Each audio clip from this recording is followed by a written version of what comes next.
Welcome everyone to our estate planning webinar. Andrew and I are excited to have Allie Bohannon come and join us to have a conversation about things that we think would be most pertinent to our clients. So I'm going to let Andrew introduce Allie and we'll go from there.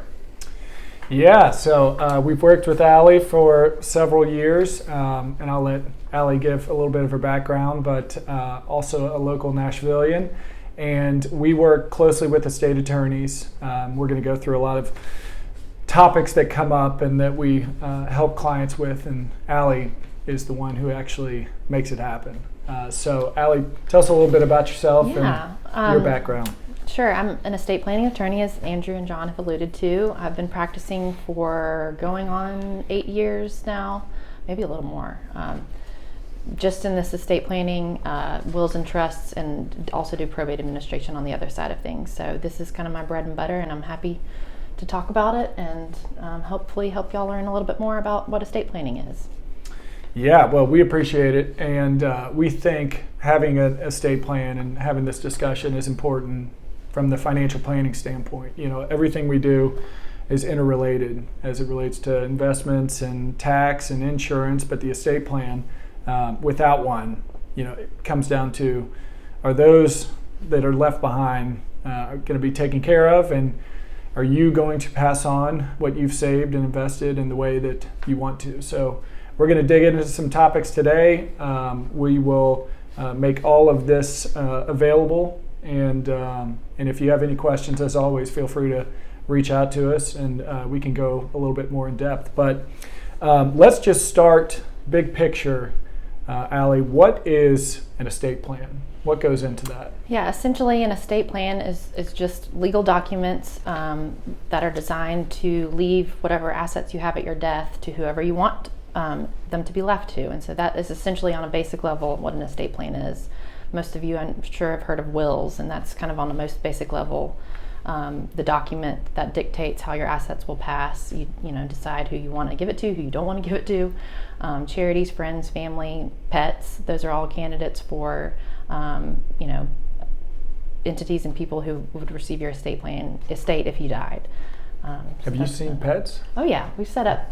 I've had a couple pets. Trusts for pets? Trust for pets. I've set up a pet trust for 42 cats, and when they came in to meet with me about 5 years later, there were 72 cats. So we see it all. Dad. We even kind of on one of our menu sheets have provisions for pets. So wow. I actually just drafted a will today for somebody's pet. So interesting. I'd love to see that one. Mm-hmm. But there's usually the will, living will, powers of attorney for healthcare and finances. Are those usually the four? The basic kind of starter kit will package is what we call it, is what John just said. Your will, your healthcare power of attorney, which is the document that you select someone to be able to talk to the doctor if you were incapacitated. So who would step into your shoes, who would be able to make medical decisions on your behalf, is the healthcare power of attorney. The living will, which I don't know why they called it that because it's very confusing. It's not your will, but it is essentially the document that you select, whether or not you want to be left on artificial support if you're in a certain scenario, and whether you want to be an organ donor or not. Is that referred to as the Advanced Care Directive as well sometimes? It's a cousin to the Advanced Care Plan. The Advanced Care Plan goes into more detail than the living will. So with the health care documents, you're covered with a living will and with the healthcare power of attorney. You can supplement it with an Advanced Care Plan if you want to go into more detail. Gotcha. Where it goes scenario by scenario, whether or not you want to be.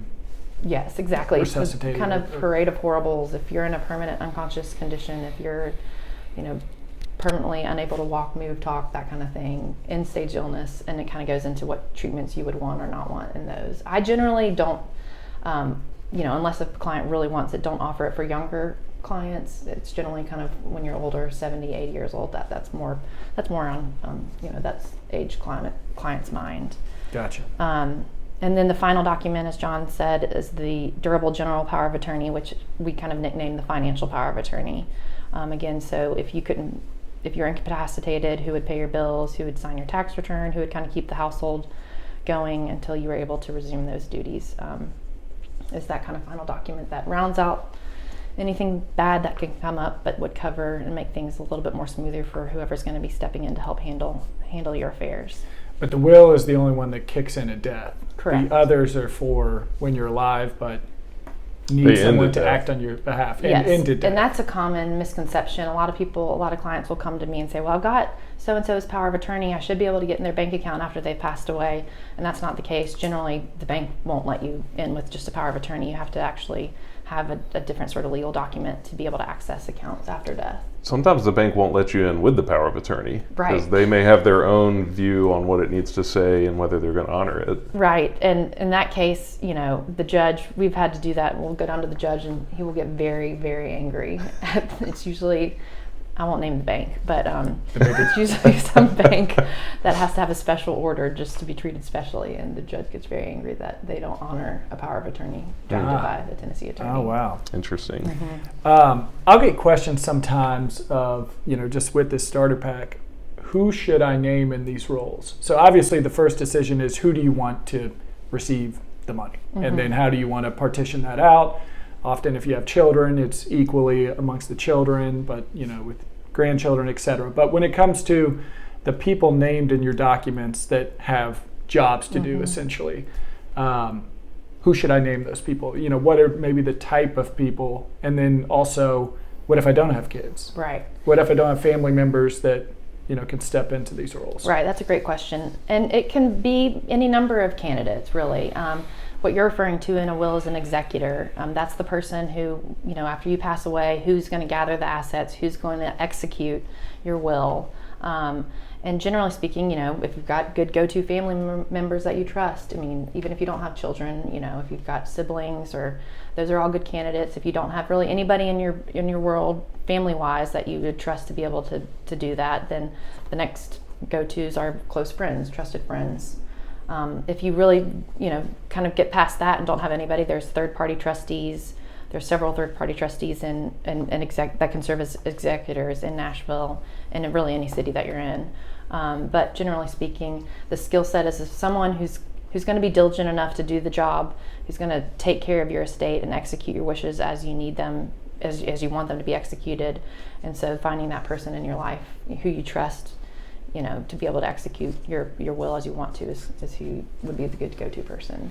What about guardians and powers of attorney? Right, and those can be the executor and the financial power of attorney are generally the same skill set. Someone who can, not necessarily manage money like y'all do, but is just savvy enough to go seek y'all out, for example, to get advice, and but isn't totally unsavvy with money. The executor and the financial power of attorney, that's kind of the skill set for that.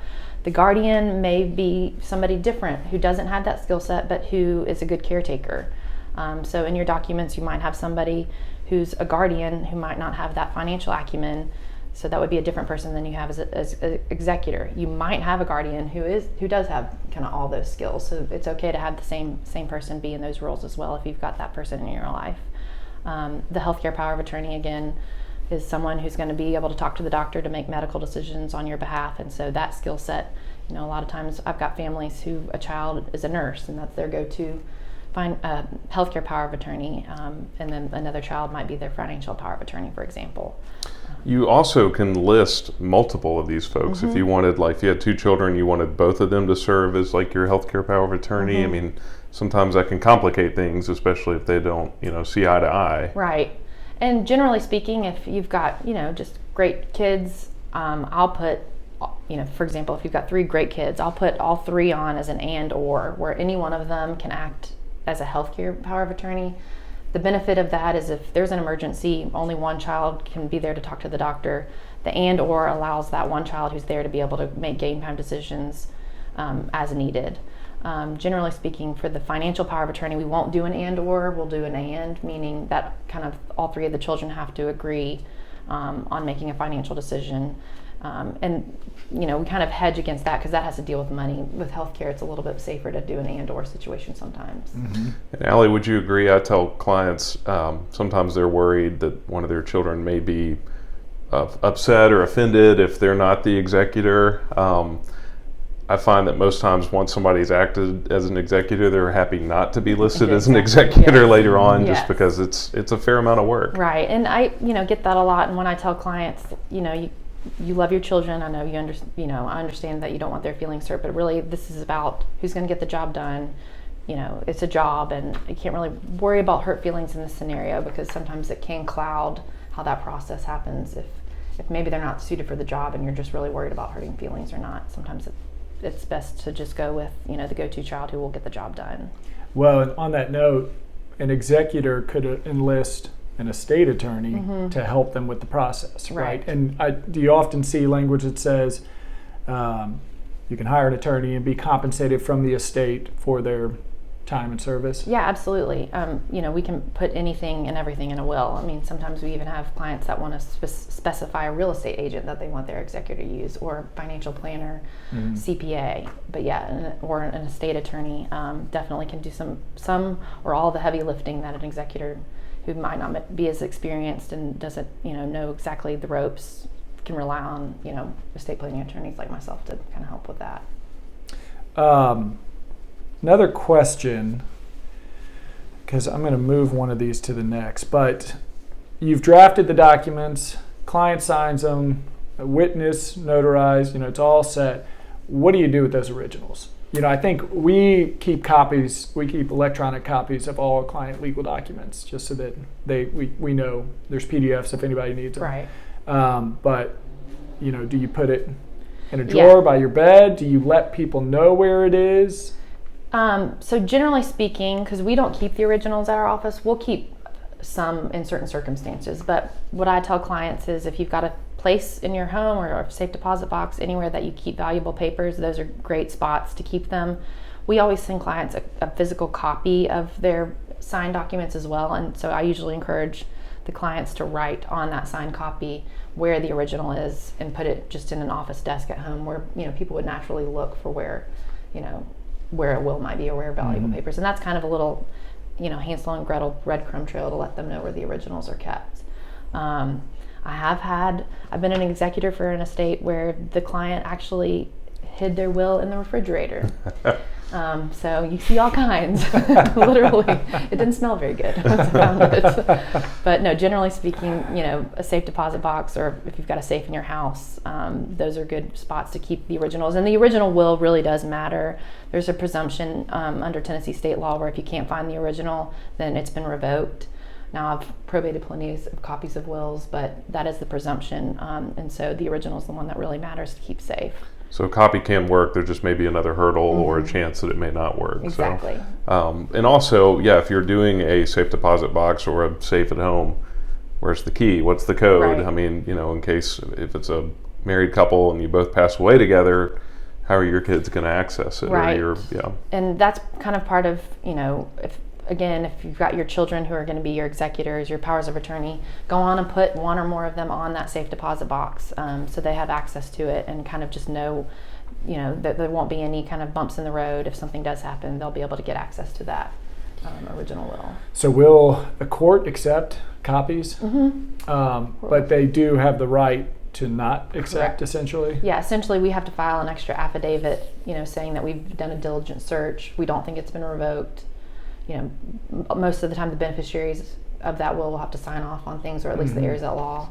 And then, most of the time that's okay. That gets through, but every now and then, there's balk by the judge. Yeah. Let's see. John, you want to take the next one if we're on B? Yes. Well, one other thing though is, you're talking about what specifically? I thought you're jumping down. Yeah, I thought this might relate more into here.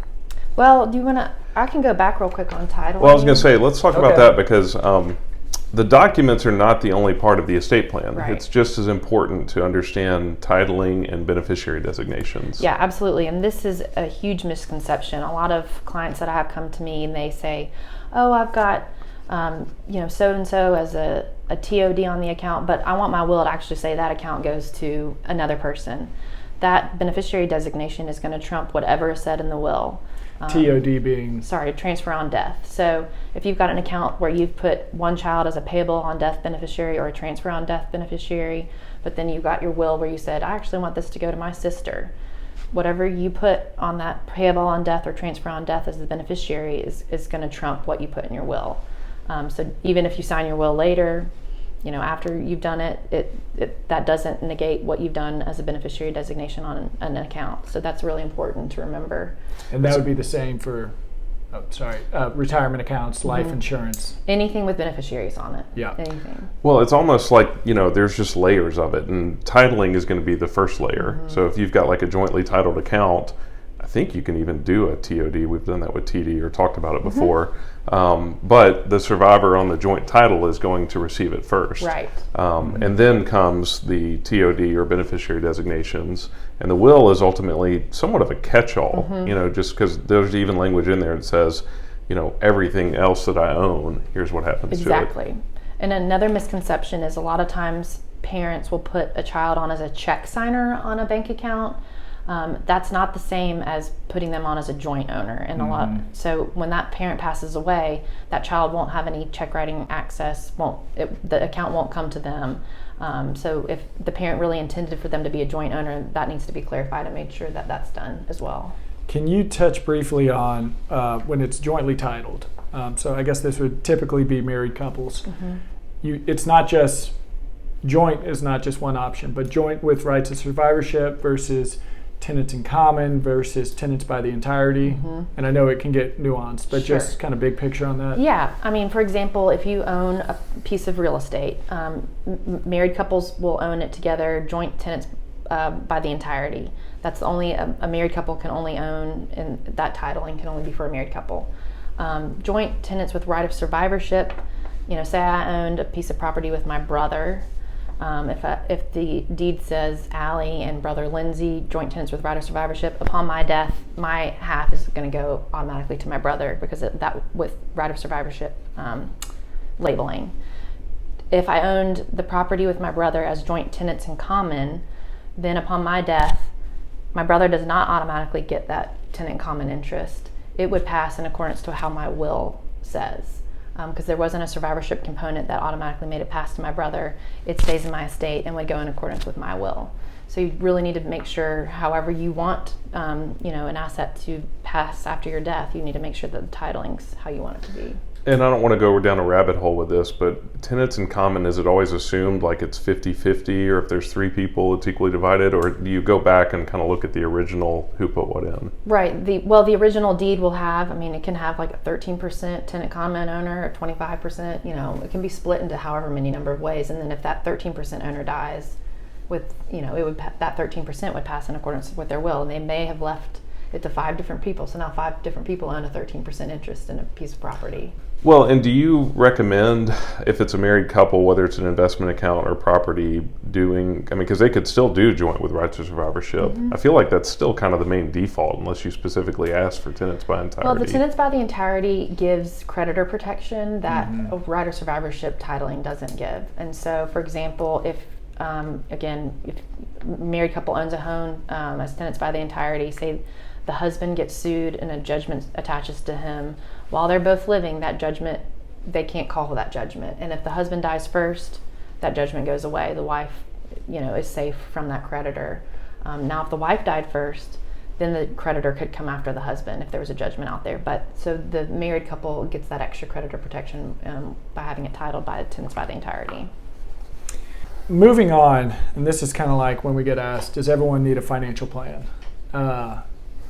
Yes. Well, that answers yes, absolutely. In some form or fashion, I think we would say yes. But does everyone need an estate plan, or more specifically, does everyone need legal documents? Do I need a will? Do I need powers of attorney? Of course I'm going to say yes, just like you said. But, from a basic level, everybody who's over 18 at the bare minimum needs powers of attorney.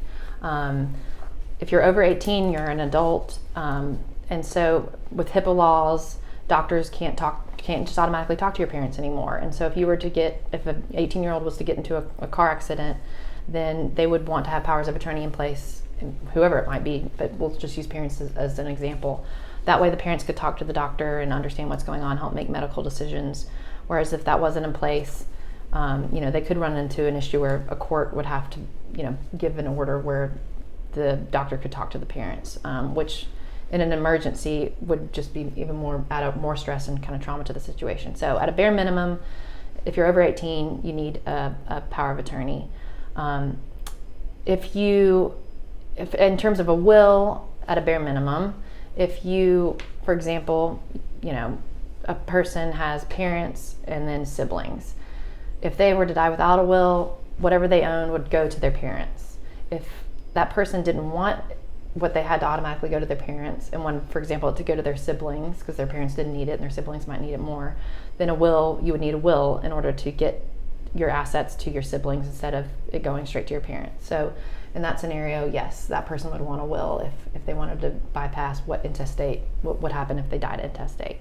What about a married couple with kids, no will? Yeah, this is a huge misconception also. In Tennessee, if you're married and you have a child and you just have assets in your name and you die, most people think, it's automatically going to go to their spouse, but that's not the case in Tennessee. 50% would go to a spouse and 50% would go to the child. If that's a minor child, that can present its own set of issues. And so really, if you're married with children, for sure you want a will to make sure everything goes to the surviving spouse so they can take care of your minor children if you've got minor children. Or in the case of children, you even want to designate, if something happens to both of you, who's going to take care of your children, because that could lead to maybe some family conflict if both parents were in a car wreck and didn't survive. Who's going to be responsible for the Right. With minor children, kind of the main thing with my clients that they're focused on are you're selecting the guardian. Again, like you said, who would take care of the kids if the worst happened and both parents died. And just having those names in place just takes so much stress off the family. You might have two different sides of the family that would be fighting over who would take care of the kids, but if it's spelled out in the documents and it's clear, then that just makes everything easier for the kids, and they're not caught in the middle of some sort of family battle over who's going to end up with them or not. But there are some situations we run into where maybe it's somebody in their 20s, 30s, not married, maybe they're just renting. They don't own a home. All they have is their bank accounts and investment accounts, maybe an insurance policy. I mean, in that case, they could kind of do their estate plan with just their beneficiary designations, sure, in a sense. I mean, in that case, yes, they could definitely just put a beneficiary on the life insurance policy if they didn't own a home, and that would avoid probate, and that would also get, just like we were talking about earlier with titling versus a will, that would get their estate exactly to however they wanted to go with beneficiary designations. Mm-hmm. Are handwritten wills valid? Yes, I actually am probating a will in a week with 2 codicils that are handwritten. So in Tennessee, you can have what I consider a regular will. When you come to me, I do a regular will, but that will has to be witnessed by 2 witnesses, and you have to sign in front of those witnesses as a testator. A handwritten will is also valid in Tennessee. It has to be written entirely in your handwriting, and you have to sign your name somewhere on the document. The 2 codicils that I'll be probating, the woman actually didn't sign at the bottom of the will, but she did put, this is the last will of so-and-so, and wrote her name out in there, and that's considered a signature in Tennessee, even though it's not a signature at the bottom of the will. In order to make those valid, I have to get 2 different people who are familiar with her handwriting to sign affidavits saying that they're familiar with her handwriting. They knew she was of sound mind and 18 years of age or older when she signed it, and that's usually good enough for the probate court to probate handwritten wills. So I could have a full set, this elaborate estate plan, but then if there were a piece of paper in my handwriting that said I want to leave it all to my pet, a court would honor that? Mm-hmm. I mean, they just found Aretha Franklin's will in the middle of her couch. Well, they found 2 different wills. Yeah. One was in the, it's dangerous. Obviously, I would not encourage that. But if you're in a big time pinch and you can't come see your estate planning attorney, and sometimes I'll have clients call me and just say, hey, I'm going out of town. I don't have time to come in and sign anything. And I'll literally dictate what they should write out, over the phone, just to make sure that they don't kind of mess up what they've already done, prior. Say it's 2 or 3 pages long. Do you need to sign each page? No, it just has to appear that they're it's a together. whole document. Mm-hmm. Yeah. So maybe page number, write page numbers or something like that. Yep. But it just has to be integrated together. And I mean, just going back to that scenario, just popped in my head. If I'm married and I and I have a will that we prepare, but then I have this second one that says I exclude my spouse. I'm not going to do this, Lindsay. This just popped in your head. But it's just Good point. will not be. We have our will. It is still as is. But can you cut off your, not a divorced, but a current spouse? You can and you can't. There's a law in Tennessee called elective share. So if you cut your spouse out, depending on the number of years that you've been married, that the surviving spouse can elect against the estate and receive a portion up to 40% of the deceased husband's estate. If they've been married 9 years, they can get 40% of the estate, whether they were left anything in the will or not. So there is protections for a surviving spouse if their spouse cuts them out. What if it's a partner, and what about common law in Tennessee versus other states? I don't know about common law, actually. I haven't ever had that come up yet. Partners, no. It has to be a legal marriage that would apply. And I assume because of that, common law might be out. Yeah. But yeah, for a legal marriage, there's a 3-year, you get a certain percentage. 6 years if you've been married, you get a certain percentage. And 9 years, up to 9 years, and beyond is 40%. Got it. Lindsay, you got 2 more years. Yeah, that sounds right. Okay, let's see. Where are we? We're chugging along. Let's see. This is probably not the best question to ask you, Allie, but it is something that we get asked a lot. Online will versus using an attorney. Yeah. What are your thoughts on that? Well, I think they're probably pretty clear. But, online tools are great for a lot of different reasons. I told Andrew yesterday when we met with some clients, I had another client come in with a NOLO will. And while it would get the job done, it doesn't necessarily get the best job, doesn't really get the best bang for their buck on what they really could be doing if they came to see a Tennessee attorney, for example. Because a lot of those, even though you select whatever state, I think for LegalZoom, I don't know if you do or not, but a lot of them are just kind of cookie cutter, not really state specific, and there are a lot of specific rules in Tennessee that can be missed, that can kind of really mess up an estate plan later on.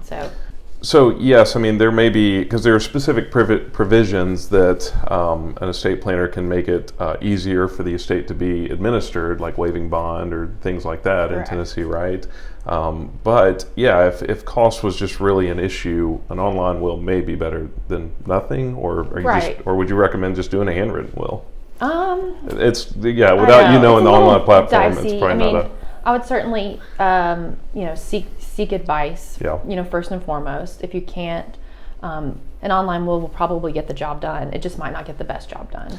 Or if there's problems, always think about, professionals have insurance, mm-hmm. and just to have that kind of backup. There's a go-to person that was responsible for, that they created it. They can help try to sort it out. And right. Worst case scenario, they're insured, right? Right, exactly. Yeah. And Tennessee, just to give you an example of a specific provision, if you don't include a specific provision, the executor have real estate come into the hands of the executor, it has to specifically say certain language in a will, then the executor can't use that asset to help administer the estate. It's not part of the estate. And so a Tennessee specific real property provision we put in all of our wills, just because a lot of times the house or real property is the main asset to be able to pay final bills. Mm-hmm. It gets sold, but if it's not in a will, then it doesn't become part of the executor's ability to be able to administer that asset. And that was a random question. I'm going to pull this in already. In theory, if somebody had all their assets, say their assets were, again, just like investment accounts, and they, titled it out with either titling or beneficiary designations, that passes outside of their estate. But say they had $30,000 of credit card debt. Mm-hmm. What happens in that case? Have you seen that? Yeah, plenty of times. And generally, what we do is, if there's everything is designated by a beneficiary, there's no probate assets, we don't do anything. It's really up to that creditor to then open an estate. They have to physically go and open an estate. Most of the time, especially if it's credit card debt, they won't. If some strategies we've taken with some clients, if they do have a lot of credit card debt and they do have probate assets, we might wait 1 year for the creditor period to run. So 1 year from the date of death. After that, a creditor can't come and file a claim against the estate. And so a lot of times not a lot of times, but a few times we've had some clients where we've actually just waited from the 1 year from their date of death so that creditors could come and get that probate asset and it could go to the family. There's a lot of different strategies with handling creditors. A lot of, they have to file claims. A lot of times they don't show up. Credit card debt just goes away. It's pretty amazing how many thousands of dollars they don't show up. Oh, wow. Yeah. Interesting. Well, and speaking of probate, at least with Tennessee, I think probate, some people think, oh, this is the most onerous. What's it like? Walk us through probate. It's not, you hear horror stories, I think, out of California and New York and some of those bigger states, but Tennessee's not that terrible. The most terrible thing is that when you open an estate in Tennessee, it does have to technically stay open for a year. And sometimes that overwhelms people thinking, oh, I've got to go through a whole year of probate. But essentially, it's just the creditor window when, again, as I mentioned earlier, a creditor could potentially come and file a claim. And so really what it looks like is the estate gets open, the executor gathers the investment assets, maybe sells the home, deposits, proceeds in an estate account, pays any kind of final, bills that need to be paid out of that account. And then usually after a 4 to 6 month period, a fairly large distribution can be made to the beneficiaries, depending on if they're worried about creditors, claims being filed or not. And then after the 1 year date of death, usually I encourage clients just to hold back a little reserve just on that off chance. And then, but after that 1 year date of death, final distributions can be made and the estate can be closed. So Because the executor is actually personally liable if they distribute assets and there are creditors. Exactly. Yeah. So if they, day 2 went on and distributed the whole estate out, and then someone, came out of the woodwork and filed a claim, it would be up to the executor to go and try to get that money back. And if the beneficiary's already spent that money on day 3, then the executor's kind of out of luck and didn't serve their role as they should have. So. And in Tennessee, you essentially have to have an attorney involved in the probate process unless you qualify for the small estate. Correct. John, you know your stuff. I've been through it a couple of times, actually. For regular probate estates, you have to have an attorney represent you. For small estates, you can represent yourself as pro se. And small estate is, I think it's $50,000. So, again, it's not your total assets are $50,000. It's just what has to flow through the probate courts. Well, what has to flow through the probate court, and you can't have real property. Okay. If you own a house and you have $30,000, you can't do a small estate affidavit. If it's a married couple and it's a joint title? Then that wouldn't be a probate asset. That's fine. Yeah. Interestingly, though, I will say they did just change the small estate affidavit law, and it's a little quirky now to where if the will doesn't match up with the heirs at law, it's almost better to probate the will instead of doing it the small estate affidavit route, because just this little quirk that came out of whatever Chattanooga County is, they kind of pushed this bill through, and so it's almost, if you fall in that category where your will is different than what your heirs at law are, it's almost better to go on and probate the will. So I'm just going to add that in. And I think we're going to get into trust next, but going back to 12 months creditor, when the will goes through probate, it's public record, right? So you can, I don't read a lot of wills online that have become Somebody public could go record, down to the courthouse and request a copy. Right. You can, if you have online access, you can look it up online too. Oh. So yeah, it's pretty easy to see. Do you have to, can anyone, or do you have to have? You have to have some, anybody can pay. But you have to pay to a then little fee, access just similar to like a register of deeds kind of thing. Yeah. But yeah, anybody wants to snoop around and wants to pay, I don't even think it's that much, can have access to all the court filings. So that leads us into trust, because that is one of the benefits of trust. We're going to talk about pros and cons, but it's the privacy. The trust is not public record. They can't pay to go in and snoop around. Correct. But this comes up a lot, right? We talked about our 4 basic legal documents, and then almost always, do I need a trust? Comes up. And what does a trust do? What does it not do? So. And trust could be a whole separate conversation. This is going to be more just high-level trust discussion right That's here. right. So who needs a trust? Right. Well, I'm sorry. What is a trust? Sure. And who needs it? Sure. A trust, essentially a revocable living trust, is what I describe to my clients as a will that avoids probate. If you get all the assets titled to the trust, so say you've got your regular checking account, a brokerage account, and your house. You retitle it to the John Doe Living Trust, the checking account. You retitle the brokerage account to the John Doe Living Trust. I do a deed and I quit claim your home to the John Doe Living Trust. You don't have any other assets. Your trust is fully funded. If you were to pass away, no need to go down to the probate court, no need to file a will with the probate court. It would just automatically pass in accordance to what your trust says. So essentially a will that avoids probate. And to what Andrew mentioned, because you don't have to file a will with probate, then nobody knows anything about your business. It's all just in a private trust document. It's not out there for all the public to go and snoop around and see.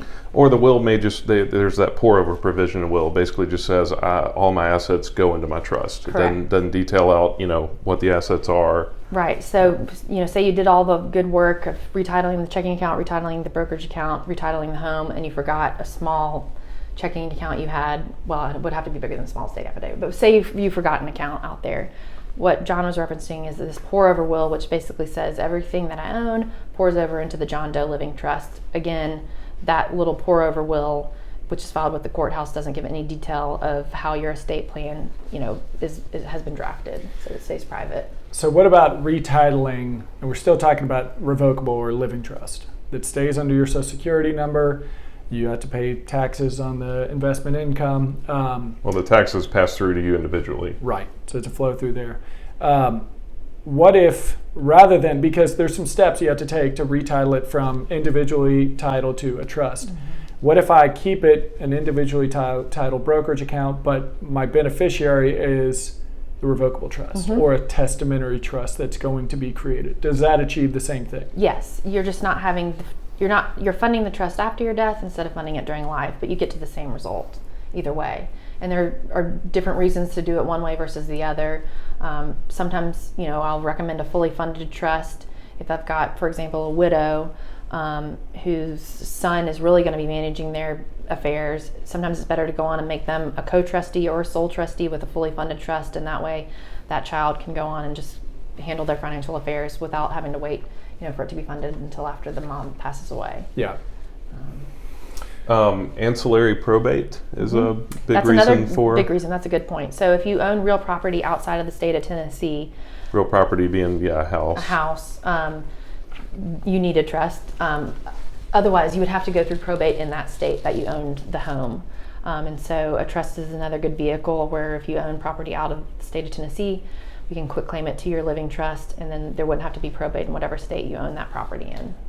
One big misconception, though, is that a revocable trust helps you avoid potentially estate tax. Right. It's still in your estate. Correct. It's, like I said, it's a will that avoids probate. It doesn't provide asset protection. It doesn't provide any protection against taxes. It's essentially your day-to-day life doesn't change. You just have comma trustee after, your accounts and how you would sign things. So, but to that point, a revocable trust does get a full step up mm-hmm. at death. Step up meaning the value that you purchase something at versus the value at your date of death. There's a large gain there.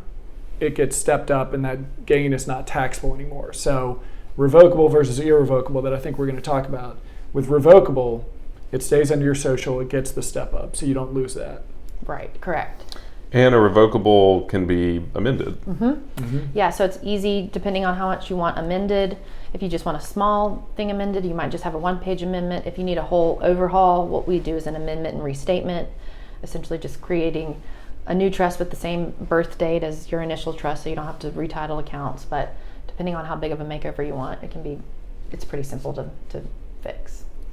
Let's see, any other, privacy, mm-hmm. Ease for beneficiaries, managing, parents' estates, cost basis step up. But any other pros or cons of going the trust route versus just having your will and powers of attorney? I mean, again, pros, it can be very seamless, especially for the beneficiaries after you pass away. Cons are you have to do a little homework ahead of time. Someone's going to have to do the homework at some point. So it's either while you're living or after you've died. So there is homework involved if you want to go on and fully fund your trust while you're living. And it's a little bit more expensive than a will because it does help you avoid probate. So there's a little bit more bells and whistles to avoid expense later on that probate court costs would be. So it's a little bit more expensive than just doing a regular will because it does provide more benefit than a regular will does. And real quick, how much the cost of probate court? Because I don't think we talked about that. What's a ballpark on something that's not, it's fairly straightforward? For like our fees or for the court's fees? I guess both. Both. To open an estate in Davidson County, all the counties have different amounts. In Davidson County, it's $339.50 plus $50 as the notice to creditors for the Tennessean. So that's the opening court costs for Davidson County probate court. Generally speaking, I mean, if it's a simple probate, kind of our bare minimum is $3,500 to do the probate work. Now we'll work with clients if it needs to be less, or if it's going to be a whole lot more complicated. But generally speaking, that's kind of the realm that we start at. But I think in some states they even charge you like a value of the estate, but that's not Tennessee. Well, like a percentage. Right, unless if you've got an executor who's a third-party corporate executor, they'll charge maybe 1% of the value of the estate to serve in that role. Yeah. Gotcha. We kind of try to just quote what we know the work will be ahead of time, and let the family kind of know what to expect, kind of thing. But we don't work on necessarily a percentage basis. So we talked about revocable. Tell us about irrevocable trusts. Kind of what are they, and when do you determine that they're appropriate? Sure. Tennessee is one of the stronger states in the U.S. in terms of trust law. We're right up there. So we have a whole toolkit of irrevocable trusts. And irrevocable is a little bit of a misconception. They're not locked away, the key's not thrown away, but there are certain benefits that certain irrevocable trusts can provide. One in Tennessee we have is an asset protection trust. The acronym we call it is TIST. Generally speaking, this trust is good, for example, if you've got rental properties that you're worried about a tenant, having an accident on your property. If you quit claim that property into a TIST, then if there was an accident, then that accident is contained within that TIST property. They can't come back to you personally and try to sue you for your personal assets. So it's a little siloed. It helps silo off if you've got a bunch of different rental properties. The way that those trusts work is that you can't be your own trustee. With a revocable trust, you're the grantor, you can be the trustee. With an irrevocable trust, if you're the grantor, you have to pick somebody else to be the trustee. That's where you get the asset protection element. A lot of times with married couples, we'll have a husband as the grantor and a wife as a trustee, and really their day-to-day lives don't change, but they still accomplish that qualification of having a different grantor and a different trustee. So that's an asset protection trust. We've got tax planning for if you're worried about being over the federal estate tax exemption, and right now that's almost $13 million a couple. Per person. Per person, $26 million a couple. Yeah. So if you're a married couple and you've got more than $26 million, then you want to consider doing certain irrevocable trust planning or insurance trust planning to help mitigate the estate tax bill that you might have after y'all both pass away. And touching on the 26 million, so 13 or 26 between a couple. This is set to sunset at the end of 25, and when 2025, when it sunsets, it would then revert back to, essentially half. Half, yeah. So it's going to go back to half. So I think when the law changed, a lot of people that may have needed to start worrying about estate tax didn't. Right. And then this could come back into play. Now, we don't know what's going to happen if it gets extended.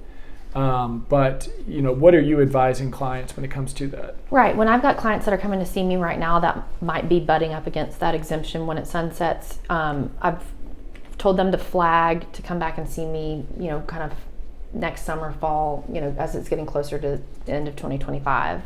And at that point, hopefully we'll have a better picture of what's going to happen. And if it's just still going to be the same way that we think it might be, then we might set, for example, a married couple up with a SLAT, which is a spousal lifetime access trust, where they gift, their exemption amount. We say use it before you lose it. So use up that 13 million that you've got before it goes back down to 5 or 6 million, and have that, put safely away in a SLAT. Your spouse can also do one for you. The provisions have to be different to avoid the reciprocal trust doctrine, but I don't want to get into too much of the weeds on that. Yeah. But essentially, that type of planning, irrevocable trust planning, will help mitigate, and preserve your exemption, these high exemptions amounts that we've got right now, in terms of having to not pay the federal estate tax. And portability. What is portability, and how do you make sure that? Right. Anytime, so portability is when one of the spouses passes away, we will file what's called a 706 estate tax return. If somebody passes away and only has $5 million in their estate right now, they still have $8 million of unused exemptions, since everybody's got 13. And so what we will do is file that 706 for portability only. There's no estate tax owed to the federal government or anything like that. But what that does is that ports that $8 million over to the surviving spouse's $13 million. So now the surviving spouse, has a much larger exemption.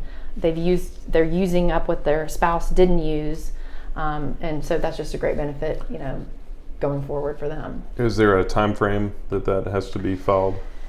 If it's for, they keep changing the law.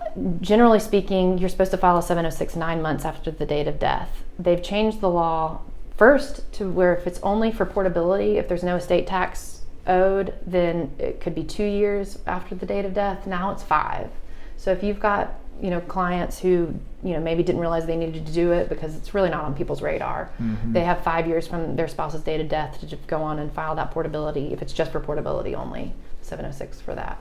And then we'll get asked, does Tennessee have an estate tax?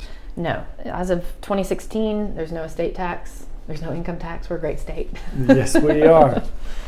The word's out. Yeah, I know. That's why everybody's coming here. And then, because we kind of jumped into the next topic, but one last thing on trust. When it comes to, so let's say part of the trust is to protect minors, or to pass on your assets at certain ages to your beneficiaries. So we used to see the standard being 25, 30, 35, meaning, typically the child who's the beneficiary of a trustee would have access to a third of the trust at 25, half of the remaining at 30, and all of it at 35. And I don't know what you're usually drafting, we're seeing changes to that where it's almost more of they can either become co-trustee or trustee themselves. Exactly, but yes. What recommendations do you have to parents, Sure. usually that are setting up trust for their children? Sure. So generally speaking, all the wills that I draft, for the most part, and or revocable trusts, if you're leaving assets to your children, especially minor children, but any children of any age, I recommend leaving their inheritance to them in a trust. Like Andrew mentioned, they can become their own trustee at a certain age. The old way of thinking was, the old rules were that they actually couldn't be their own trustee, which is why you'll see old documents that force a third out at 25, force another out at 30, and force another amount out at 35, or whatever age they've chosen. But now the child can be their own trustee, and so we've gotten away from forcing out arbitrary distributions at ages when we don't know what's actually going to be happening to them in their lives. And that way, money can stay in the trust. They can use it how they want to at a certain age, but it's protected if they were to get sued or divorced later in life, if whatever they haven't spent is still in that trust. And so they kind of get their cake and eat it too. They can be their own trustee, and they get that it's an asset protection trust at that point for them as well. Do you get the question, well, what age should I allow this? Yeah, and that's part of our questionnaire. We have our magic age on our questionnaire about what age can a child be their own trustee.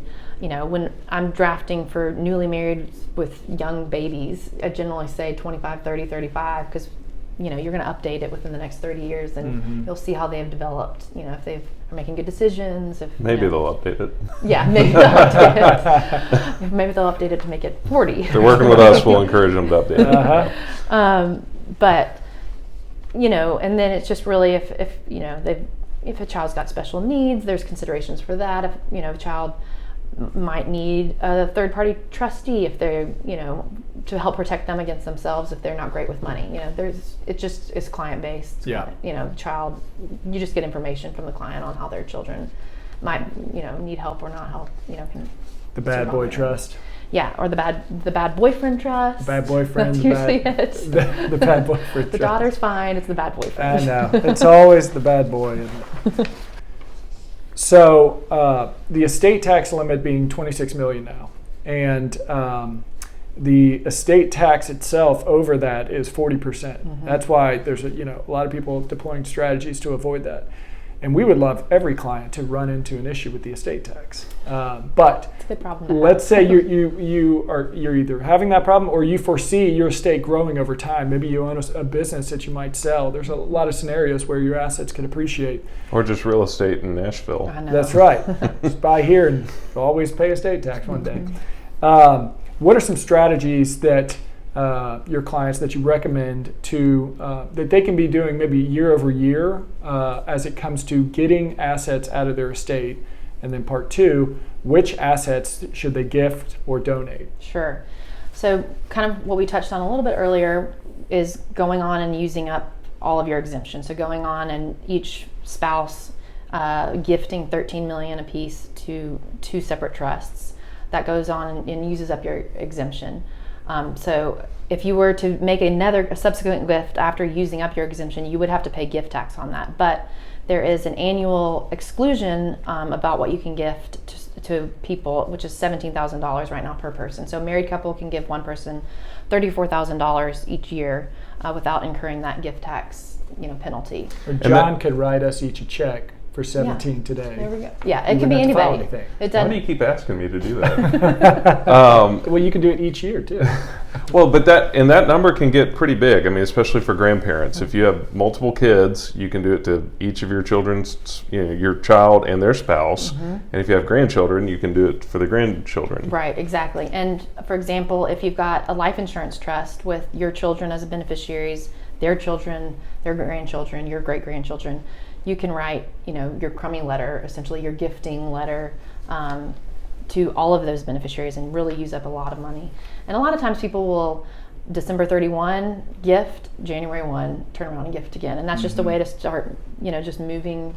If you've already used up your exemption, that's another strategy to employ to keep moving assets out of your estate if you're still over the exemption. You will see grandparents a lot that the gift will be a 529. So they'll want to do an annual contribution to a 529 for grandkids. That's a great way. Or a 529, you can actually do 5 years of gifting all in 1 year. Yep, you can. Yep, there's special rules with kind of education funds that you can do a big, huge lump sum if you want to. Yeah. But back to the gifting, it doesn't have to be just family members. You can give any number of friends or family or that's $17,000 so without incurring the gift tax penalty. Now, what about charities? What about charitable donations?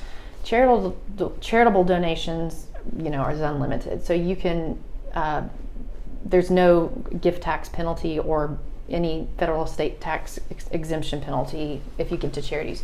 You have to give directly to a charity in order to get that benefit.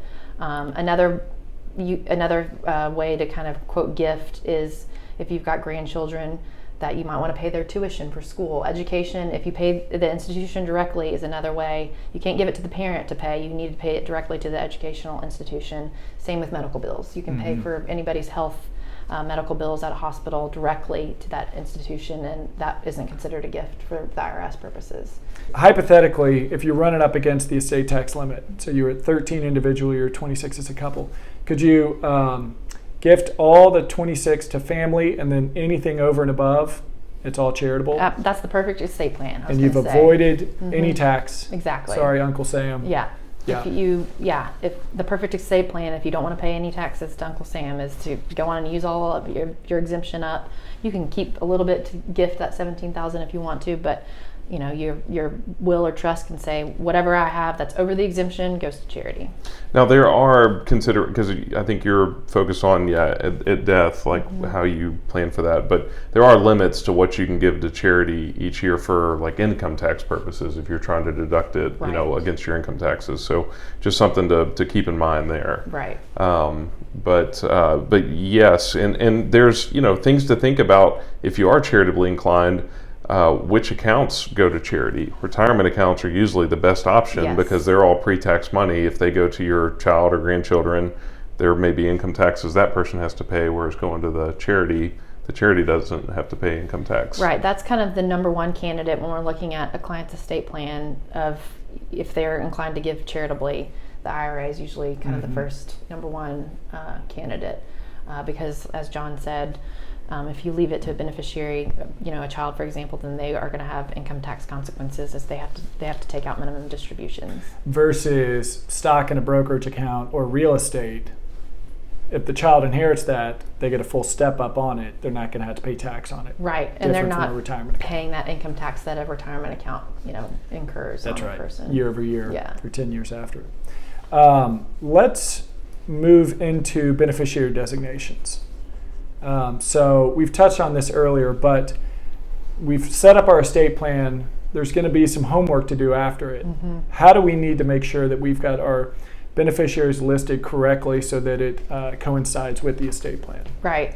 There might be, any and all kind of different ways to title, but generally speaking with, a married couple with children, for example, a retirement account, automatically primary beneficiary will be the spouse, and then the secondary beneficiary, if the children are, older, established, not minors, generally now because of the Secure Act, which requires a retirement account to be taken out after 10 years if you've inherited it, we generally just list the children as direct beneficiaries. If they're minors, then we might include some language in the beneficiary designation to where it gets into that inheritance trust I discussed earlier, so that it stretches out, while they're still minors. But if they're of age of majority and there's no other reason to, there's no supplemental needs trust, issues kind of thing, we'll generally have the children as just direct, straight secondary beneficiaries. Well, otherwise, because if you don't list a contingent beneficiary, it may just go to the estate, and the estate has to take it out in 5 years. Right. So you may end up having a lot more income flow in 5 years. Exactly. Versus, So you definitely, as you're going through your estate planning process, beneficiary designations should kind of trigger off in your head to make sure that those are designated properly. And Allie, I probably overthink this, but is there a specific way it needs to be listed, like trust under the will of so-and-so, or even, does the trust, if you are going to leave like a retirement account to a trust to try to stretch it out over 10 years, is there certain language you have to look for is in the trust that allows it to do that? Yes. On all of our wills that we draft and trust, there's specific IRS language that we have to include in our documents to make it work. And then we provide beneficiary designations that also include the statutes that need to be included in order to be able to get it into that trust. So there is specific language than just putting, John Doe's trust. You have to include certain statutes. But does that differ by like custodian or entity? I mean, of who is holding the account, or it's more about? So usually what happens is because everybody's form is different with different institutions, we say see addendum, and I provide the addendum that they should attach to that beneficiary form, and that's usually the way to solve that problem the best way. Every now and then we'll get some institutions that need to have it in their computer system, however they need to have it in their system. Yeah. But generally speaking, I'll just say see attached and then have our addendum that has the correct language so we know it gets to the right place. The other thing is, for TD Ameritrade, who we use, soon to be Schwab, there's a requirement to list beneficiaries on retirement accounts. There's always the box that's per stirpes. If you would just talk about what is it and why it may or may not be important. Sure. But And it usually is important to consider before you check that box. It's important, and this has actually come up recently with some clients that I've got. There's a difference between per stirpes and per capita. What per stirpes means is you've listed a son as a beneficiary, and that son is now predeceased you. Per stirpes means that his share of that account would then go to his children equally. But say you had a brother and a sister, and the brother passes away, and you check the per capita box, even if you wanted it to go to his children, if he predeceases you, it's going to go to his sister. Per capita keeps it at the level of the first generation of beneficiaries. Per stirpes, if a child, like I've mentioned, is deceased, it'll trickle down to his children, his descendants. And I think per capita may be the default a lot of the times if you don't check per stirpes. Is it? Yeah, Well, because they don't have a per capita box on It there. just says I per believe so. stirpes, Yeah. and you can check that. Yeah. Well, yeah. But things to think about or maybe figure out with whoever's holding your account, because again, at the end of the day, for our clients, it's how does TD Ameritrade interpret it, and how are they going to Right. pay it out if something happens to you? Right, and that can, those are Latin words. A lot of people don't know what per stirpes and per capita are, and so they don't know if it's default per capita, they really want it to go to their grandchildren. If their son's deceased, they need to check that box. Right. So we've kind of got some more questions. Here's a catch-all, but things that came to mind as we were all talking through this. Hopefully valuable information, and we've talked about a lot today, so please reach out if you have any questions. But we're going to kind of jump around, and a lot of these are questions from clients. But going back to the people named in your documents, did we already talk about you should let them know? No. Not really. We didn't talk about it. No, I didn't mean no. Clean this up, John. Well, I think the people that you name in your documents, you're probably going to have a conversation with somebody ahead of time if you're going to list them as the executor or Guardian. hopefully guardian of your children. You don't want it to be like, hey, surprise, Right. But here's a box of diapers.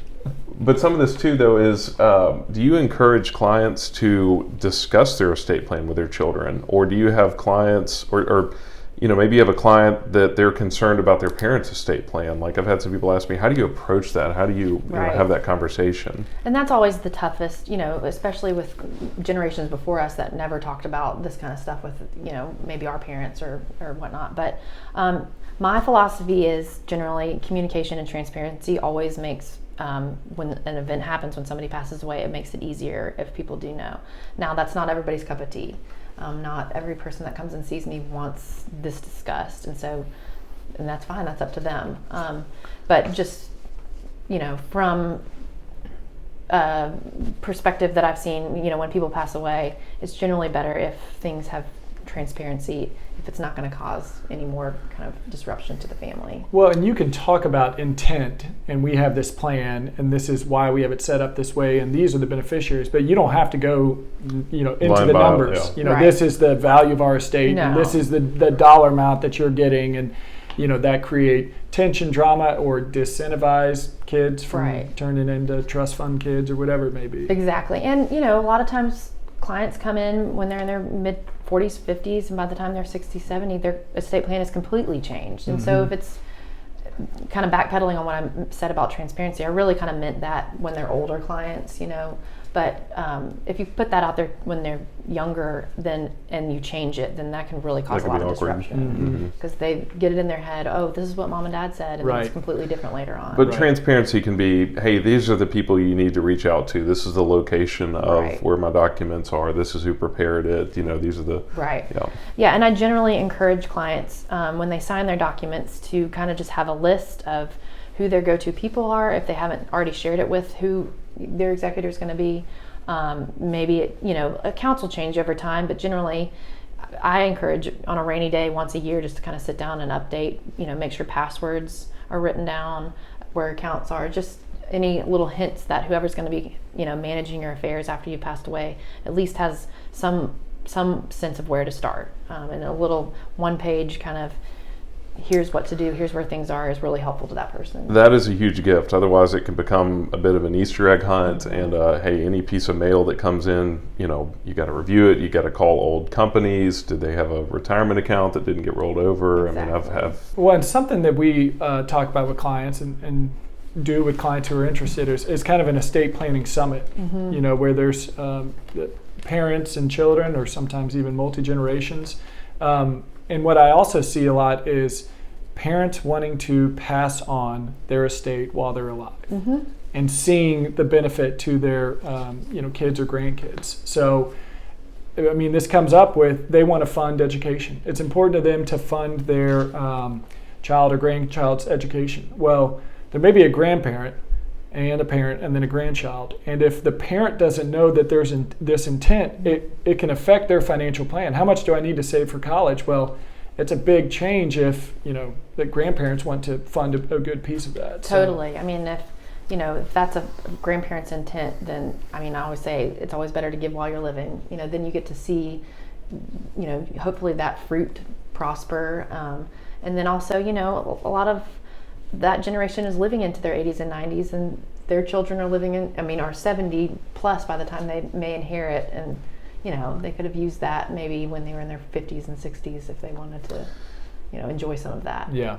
But I've had several clients do that, and it's terrific. I also think you want to just kind of strategically think it through. Mm-hmm. I mean, if you start just, promising, hey, we're going to put X amount into this account until they go to college, if life changes, Right. that could put you in an awkward situation versus if you just say, hey, I want to make this contribution, and a couple years later, hey, I want to make another contribution. It can Right. give you some flexibility there. There's that balance too with, a lot of, elderly people now going into assisted living and the expenses of that. Right. And, they don't want to have given too much and then not be able to really use what they earned to be able to take care of themselves later in life too. Yeah. So there's just a delicate balance on each family's kind of different. A couple more quick ones.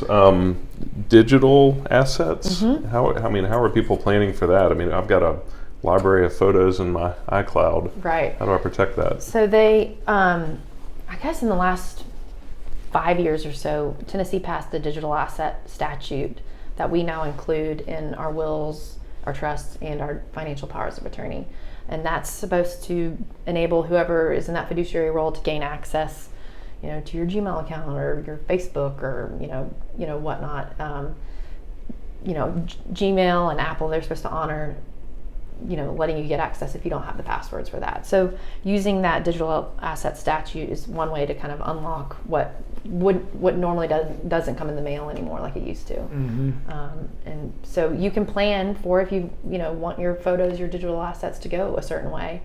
We include a provision in your will. I want my Bitcoin to go. I was about to say, have you been asked about Bitcoin? Because that can.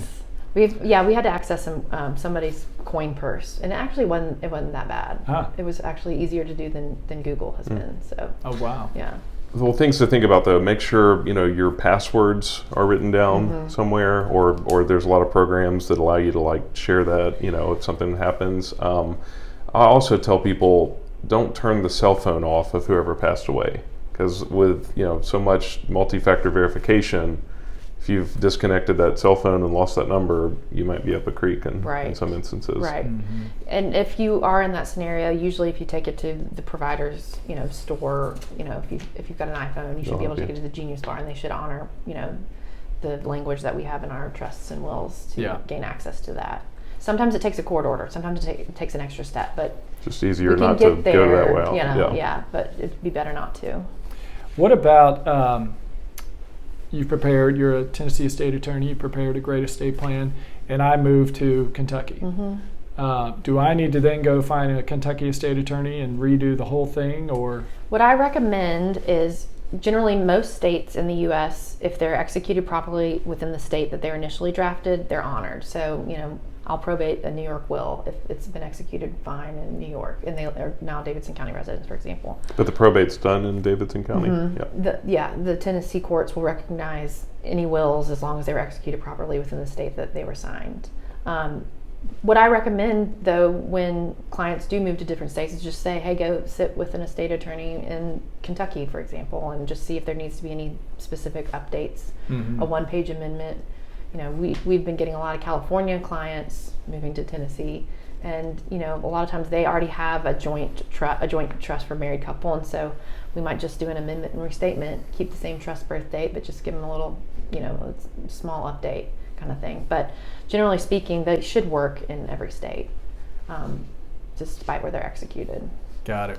But trust kind of stays specific to the state they were drafted in too, though. Right, and so we are doing a lot of amendment and restatements to California trust because the trust laws are so much better in Tennessee. If it was vice versa, we might, if the circumstances were different, we might just leave it alone. But because the trust laws here are so much stronger, it's better for the client, to kind of go on and make that update. One other question, and then I think we'll wrap up, but estate planning for unmarried couples, or I don't know how often you get serious boyfriend and girlfriend come in. I mean, what do you usually recommend on that? Well, if they want to leave anything to their boyfriend or girlfriend, then we absolutely need to do a will because Tennessee law wouldn't provide for that person otherwise. And again, like I kind of mentioned earlier, unmarried, if they didn't have a significant other, but they didn't, and they had parents living, but they didn't want whatever they had to go to their parents, so their parents were all set, maybe a niece or nephew needs it more, then you would need a will to kind of dictate that. Otherwise, it would just automatically go to the parents. So any scenario where if you were to pass away and you didn't have a will and you didn't want it to go to your intestate heirs, that's what it's called when you pass away without a will, intestacy, then you would need a will to correct that. Got it. Although people can disclaim assets. People can't can force disclaim, somebody to, yes. yeah. I had a client who had a very detailed will. She wasn't married, didn't have children. Her parents were living. She didn't sign her will properly, even though she had advice from a different legal counsel. So her will was invalid, so she died intestate, and her parents just ended up honoring her wishes as her will dictated. Wow. But you never know. Yeah. So. Yeah. Well, thank you so much. We appreciate this. Thanks for having me. I think it's been a great conversation, and we covered a lot, but at the same time, you can go deep into a lot of these topics. So please let us know if you have any questions, and look forward to doing more of these. And thank you, Allie. Thank you, guys.